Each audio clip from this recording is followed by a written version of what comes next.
প্ৰতিজনেই log লাগিলে vote সামৰি হয় গণতন্ত্ৰৰ সিস্টেম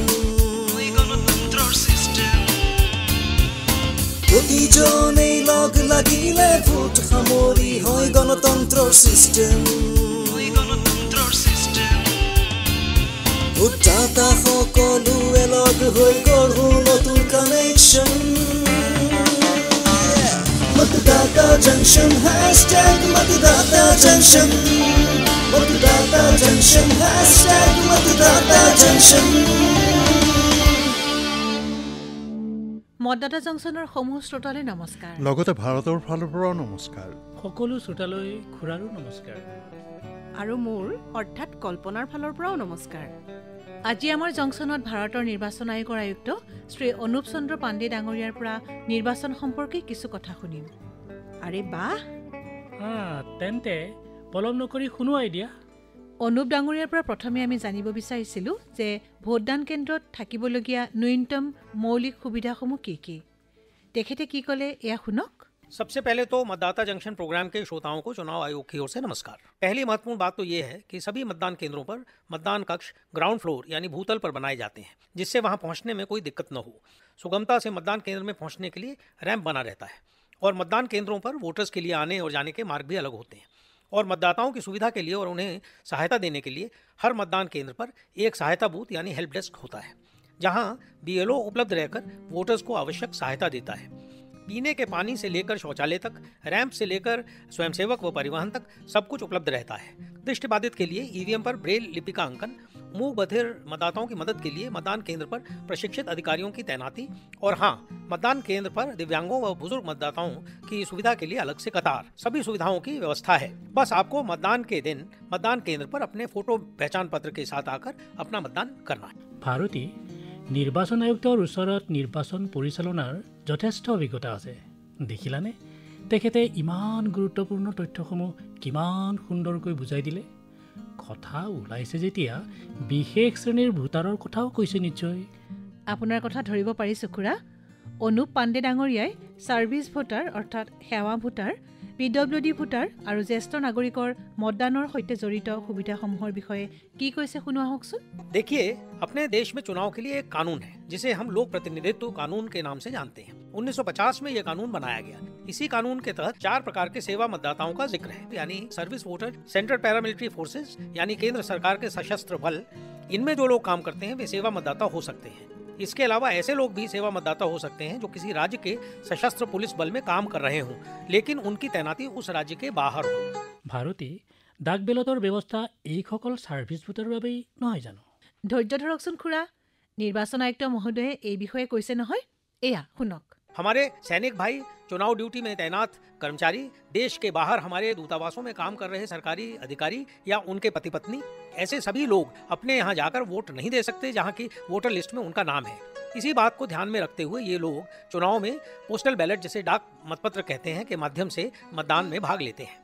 इसके अलावा पोस्टल बैलेट पेपर का उपयोग कर वोट देने की श्रेणी में 80 वर्ष के ऊपर के वरिष्ठ नागरिक, 40% की विकलांगता से अधिक दिव्यांगजन और एसेंशियल सर्विसेज के कारण अनुपस्थित लोक सेवक तथा कोविड के रोगियों, इन 4 प्रकार के मतदाताओं के लिए पोस्टल बैलेट पेपर की सुविधा प्रदान की गई है। আমাৰ শ্ৰোতাসকলৰ নিশ্চয় মনত আছে যে নিৰ্বাচনী সাক্ষৰতা ক্লাব অৰ্থাৎ ELCৰ বিষয়ে আমাৰ এটা অনুষ্ঠানত আমি আলোচনা কৰিছিলোঁ নিৰ্বাচন আয়োগে ভোটাৰৰ মাজত সজাগতা বৃদ্ধি কৰাৰ বাবে নিৰ্বাচনী সাক্ষৰতা ক্লাব বা ইলেক্ট্ৰেল লিটাৰেসি ক্লাবৰ ধাৰণাক যোৱা 2018 চনতে বলবৎ কৰিছিল তেন্তে অনুপ চন্দ্ৰ পাণ্ডে ডাঙৰীয়াই এই ELCৰ গুৰুত্বৰ বিষয়ে কি ক'লে শুনোৱা হওক इसके लिए निर्वाचन आयोग में एक विभाग भी है जिसे स्वीप कहते हैं, यानी सुव्यवस्थित मतदाता शिक्षा एवं निर्वाचक सहभागिता। इसी विभाग द्वारा स्कूलों, कॉलेजों और विश्वविद्यालयों में इलेक्टोरल लिटरेसी क्लब यानी ELC द्वारा मतदान प्रणाली के बारे में लोगों को शिक्षित किया जाता है, ताकि निर्वाचन से जुड़े सभी विषयों की जानकारी युवा मतदाताओं को होती रहे। सबसे पहले ELC द्वारा हमारे फ्यूचर वोटर, इसमें सेकेंडरी और सीनियर सेकेंडरी वर्ग के विद्यार्थी हैं, उनको लक्षित किया जाता है। दूसरा है ELC न्यू वोटर्स या नए मतदाता जो कॉलेज या यूनिवर्सिटी के विद्यार्थी हैं। तीसरा चुनाव पाठशाला जो औपचारिक शिक्षण व्यवस्था से परे होती है। और चौथा घटक है वोटर अवेयरनेस फोरम या वोटर जागरूकता मंच, जो विभागों, उद्यमों और सरकारी और गैर सरकारी संस्थाओं में गठित होता है। इन सभी मंचों के माध्यम से हम अधिक से अधिक वोटर्स तक पहुंचते हैं और अधिक से अधिक संख्या में चुनाव के दिन वोट देने के लिए प्रेरित करते हैं। तो भाइयों और बहनों, मैं अब आपसे विदा लेता हूँ, लेकिन जाने से पहले आपको एक वादा करना होगा कि अगले चुनाव में चुनाव के दिन आप घर से निकलकर जरूर मतदान करेंगे और अपने कीमती वोट से भारत के लोकतंत्र को मजबूत करेंगे। বাহ, কৈছিলোঁ নহয় জ্ঞান বিলালেহে বৃদ্ধি পায়। আৰু আজিৰ এই তথ্যৰ দ্বাৰা আমি আৰু শ্ৰোতা সকলো নিশ্চয় উপকৃত হৈছোঁ। বাৰু এতিয়া আন এগৰাকী অতিথিৰ পৰাও আমি কিছু কথা জানিব পাৰিম। সঁচানে? অৰ্থাৎ এই খণ্ডটো কিবা বিশেষ যেনহে লাগিছে। আৰু এগৰাকী অতিথি। হয়, আৰু আমাৰ বিশেষ অতিথি হৈছে ভাৰতীয় নিৰ্বাচন আয়োগৰ আয়ুক্ত শ্ৰী অৰুণ গোৱেল ডাঙৰীয়া। প্ৰথমে আমি নিৰ্বাচন আয়ুক্ত শ্ৰী অনুপ চন্দ্ৰ পাণ্ডে ডাঙৰীয়াক ধন্যবাদ জনাইছোঁ। আৰু এতিয়া নিৰ্বাচন আয়ুক্ত শ্ৰী অৰুণ গোৱেল ডাঙৰীয়াক স্বাগতম জনাইছোঁ। দেখিছানে নিৰ্বাচন আয়োগে কিমান আন্তৰিকতাৰে নিজৰ কাম সম্পাদন কৰাত ব্যস্ত হৈ আছে। হয় খুৰা, আৰু সেইবাবে এতিয়া ইতিবাচক ফলাফলো আহিবলৈ ধৰিছে। তোমাৰ ইংগিত কৰ্ণাটক বিধানসভা নিৰ্বাচনত হোৱা অভিলেখ সংখ্যক ভোটদানৰ পিনে নহয় জানো? হয় হয়, এয়া শুভ লক্ষণ নহয় জানো? ইয়াক আগন্তুক বিধানসভা নিৰ্বাচন আৰু লোকসভা নিৰ্বাচনত আৰু স্পষ্ট ৰূপত দেখিবলৈ পোৱা যাব। তেন্তে এতিয়া শ্ৰোতাসকলক অৰুণ গোৱেল ডাঙৰীয়াৰ লগত হোৱা কথোপকথন শুনোৱা। নিশ্চয়, কিন্তু তাৰ আগতে এটা চমু সংগীতৰ বিৰতি।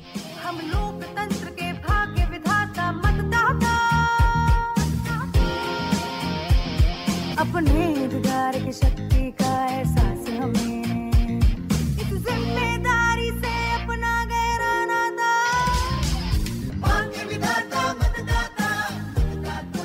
আমাৰ সকলো শ্ৰোতাক ধন্যবাদ দিয়াৰ পাল, কাৰণ আপোনালোক যোৱা 50 সপ্তাহ ধৰি আমাৰ লগত জড়িত হৈ আছে। প্ৰতি সপ্তাহে আপোনালোকে আমালৈ বিভিন্ন ধৰণৰ প্ৰশ্ন প্ৰেৰণ কৰি আহিছে। তেন্তে বন্ধুসকল, আপোনালোকে প্ৰেৰণ কৰা প্ৰশ্নসমূহ লৈ আমাৰ সহযোগী নীতিশ আৰোৰা ভাৰতৰ নিৰ্বাচন আয়ুক্ত শ্ৰী অৰুণ গোৱেলৰ ওচৰলৈ গৈছিল। আহক তেন্তে শুনো ৰাইজৰ পোনপটীয়া প্ৰশ্নৰ পোনপটীয়া উত্তৰ ভাৰতৰ নিৰ্বাচন আয়ুক্ত শ্ৰী অৰুণ গোৱেল ডাঙৰীয়াৰ মুখেৰে। জনসাধাৰণৰ প্ৰশ্ন, গতিকে এইবোৰৰ বিষয়ে জনাটো প্ৰয়োজন। অৰুণ গোৱেল ডাঙৰীয়াই এই বিষয়ে কি কৈছে শুনা যাওক।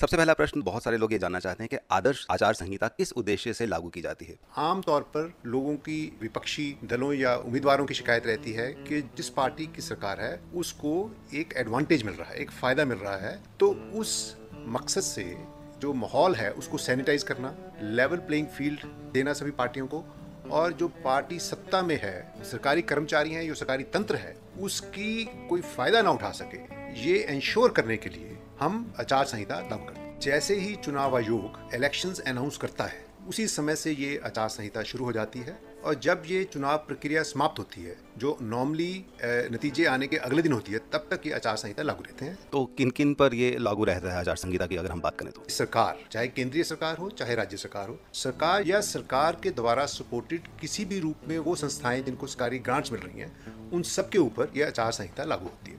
दूसरा, जो राजनीतिक दल चुनाव लड़ रहे हैं वो और उनके नेताओं के ऊपर, क्योंकि आचार संहिता में कई चीज़ें ऐसी हैं कि कोई भी राजनीतिक दल या नेता एक दिए हुए जो कोड है उससे बाहर ना जाए। तीसरा, निर्दलीय उम्मीदवार या उनके जो पक्ष में कैंपेनिंग कर रहे हैं उन सभी के ऊपर ये आचार संहिता लागू होता है। तो ये एक किस्म से नियम और नियमावली हुई। आम नागरिक इस उल्लंघन की जानकारी भारत निर्वाचन आयोग को कैसे दे सकते? सबसे सरल है कि जहाँ पे चुनाव हो रहा है वहाँ का जो रिटर्निंग ऑफिसर है या उस जिले में जिला चुनाव अधिकारी होता है जो नॉर्मली कलेक्टर होता है, उसके पास दे सकते हैं। हर एक राज्य में चीफ इलेक्टोरल ऑफिसर होता है, उसको दे सकते हैं, या सीधे हमें इलेक्शन कमीशन को दे सकते हैं। लेकिन इसको और सरल करने के लिए हमने एक ऐप शुरू की है, सी विजिल नाम के ऐप है ये, जो कोई भी व्यक्ति कहीं से भी जो भी उल्लंघन हो रहा है उसकी फ़ोटो या वीडियो अपलोड कर सकता है। जहाँ से वो अपलोड करता है उसका लॉन्गिट्यूड लैटिट्यूड हमारे पास आ जाता है। तो 100 मिनट के अंदर अंदर हमारे जो दस्ते होते हैं स्पेशल फ्लाइंग स्क्वाड्स, वो वहाँ पे मौके पे जाके उसकी जांच करके आगे का जो एक्शन होता है वो लेते हैं। और शिकायतकर्ता को गुप्त रखा जाता है? बिल्कुल। भारत निर्वाचन आयोग इन उल्लंघनों का किस तरह से संज्ञान लेता है और क्या कार्रवाई करता है? जो कॉन्स्टिट्यूशन हमारा संविधान है वो कहता है कि जो भारत में चुनाव होते हैं वो चुनाव आयोग की सुपरिटेंडेंस, डायरेक्शन और कंट्रोल में होते हैं। तो इसका मतलब है जो भी अधिकारी चुनाव के साथ जुड़े हुए हैं वो उस वक्त चुनाव आयोग के डेपुटेशन में माने जाते हैं। तो उस प्रावधान को लेते हुए कोई भी सरकारी या अर्ध सरकारी कर्मचारी या सरकारी संस्थाओं से जो जुड़े हुए हैं उनके ऊपर हम कंसर्न संस्था को लेकर डायरेक्ट एक्शन इंश्योर करते हैं। दूसरा, जब कोई भी राजनीतिक दल चुनाव संहिता का उल्लंघन करता है तो एप्रोप्रिएट एक्शन हम सीधा उसके खिलाफ लेते हैं। तीसरा, जो कैंडिडेट्स हैं उनकी डिस्क्वालिफिकेशन के प्रावधान है रिप्रेजेंटेशन ऑफ पीपल्स एक्ट में, डिफरेंट प्रोविजंस के तहत भारतीय चुनाव आयोग उनके खिलाफ एक्शन लेता है। आज इन्फॉर्मेशन के लिए सोशल मीडिया है, न्यूज़पेपर हैं, तो एक वोटर किस तरह से आइडेंटिफाई करे कि क्या सही है और क्या गलत है? आज के समय में जब इतने जगह से आपको न्यूज़ आ रही है तो रेगुलेटर की बजाय self regulation becomes more important. हमें सबसे पहले अपना माइंड लगाना चाहिए कि जो हम देख रहे हैं या सुन रहे हैं, ये पढ़ रहे हैं, इसका सोर्स क्या है। सोर्स से पता चलता है कि क्या उसके ऊपर विश्वास किया जा सकता है या नहीं। तो उसके बाद अगर कोई शक पैदा होता है तो हमें उस चीज़ को एक और सोर्स से क्रॉस चेक कर लेना चाहिए। तो ये हमारी कॉमन सेंस है। जैसे हम बाजार में कोई सामान खरीदने जाते हैं तो हम शक होता है कि इसका भाव ठीक नहीं है, इसकी क्वालिटी ठीक नहीं, हम दूसरी दुकान पे भी जाते हैं, दूसरा सोर्स चेक करते हैं। उसी तरह किसी भी विचार को अपनाने के लिए हमने अपना माइंड अप्लाई करना चाहिए। हो सके तो उसके ओरिजिनल सोर्स पे जाना चाहिए। हर एक हमारा नागरिक जो है वो समझदार है। तो सबसे आखिरी टेस्ट है अपनी कॉमन सेंस। अब बात आती है मतदाता सूची की, उसमें नाम रहना या नाम कट जाना, इसकी जानकारी मतदाता को कैसे वो पता कर सकता है? देखिए, मेरा ख्याल है हर एक नागरिक को ये जरूर देख लेना चाहिए, अपने घर पे बैठे अपनी ऐप पे दे सकता है या पोर्टल पे जाके, कि क्या मेरी वोट के जो पर्टिकुलर्स दर्ज हैं वो सही हैं। अगर डिटेल्स में कोई भी आपको कमी लगती है तो हमारी सुविधा है ऑनलाइन भी और ऑफलाइन भी। फॉर्म 8 भर के जो भी चेंजेस आप चाहते हैं कोई गलत हैं उसको विद डॉक्यूमेंट्री एविडेंस आप अपलोड करें तो वो चेंज हो जाती है। कोई भी चेंज वोटर लिस्ट में आपके प्रति अगर होगी तो आपको मोबाइल के थ्रू SMS या ईमेल के थ्रू जानकारी मिलेगी। जो ये नहीं कर सकते वो ऑफलाइन में हर एक एरिया का BLO है, उसको आप ऑफलाइन फॉर्म भर के दीजिए, वो ठीक करा के आपको देगा और उसको आप फिर चेक ऑनलाइन भी कर सकते हैं। निर्वाचन पहचान पत्र पाने के लिए मतदाता आवेदन किस प्रकार कर सकते हैं? देखिए, जो कोई अपनी नई वोट बनाता है, पहली बार वोटर लिस्ट में आता है, तो एपिक कार्ड उसको ऑटोमेटिकली पहुंच जाता है, या तो बाय पोस्ट पहुंचेगा या BLO उसके पास पहुंचा देता है। जिनकी वोट बनी हुई है और वो अपना एपिक कार्ड बनवाना चाहते हैं तो वो फॉर्म 8 भर के वो ऑफलाइन भी भरा जा सकता है, ऑनलाइन भी भरा जा सकता है, हमारे पोर्टल के थ्रू भी भरा जा सकता है, हमारी ऐप के थ्रू भी भरा जा सकता है। और हमारी एक और सुविधा है, ई-एपिक भी वो जनरेट कर सकते हैं।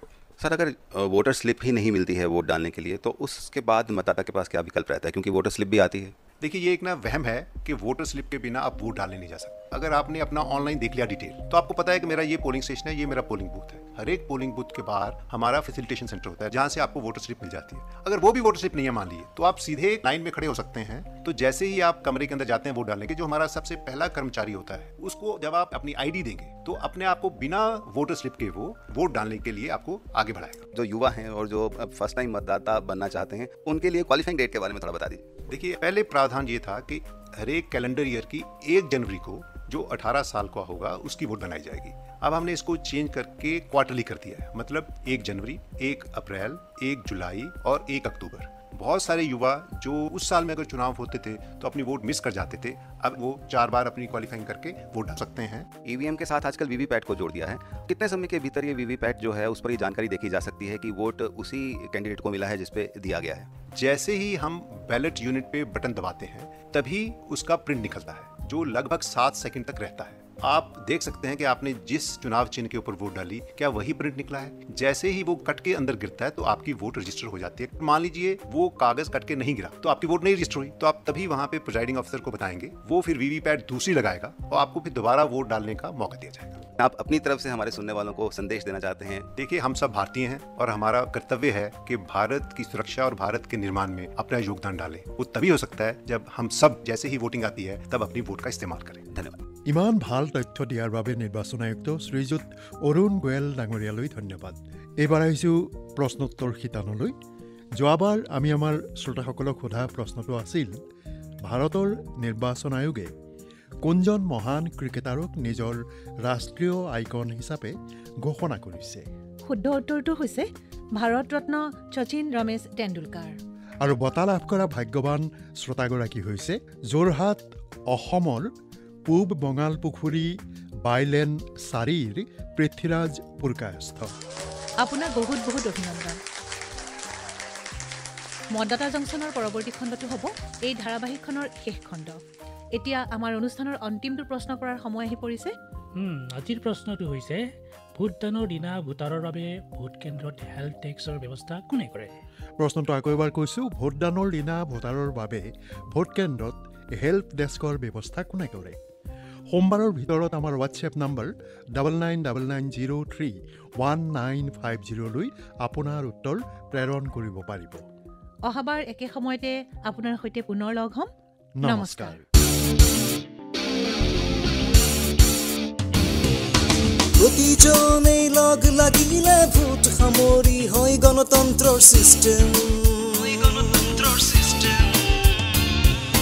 প্ৰতিজনেই লগ লাগিলে ভোট সামৰি হয় গণতন্ত্ৰৰ চিষ্টেম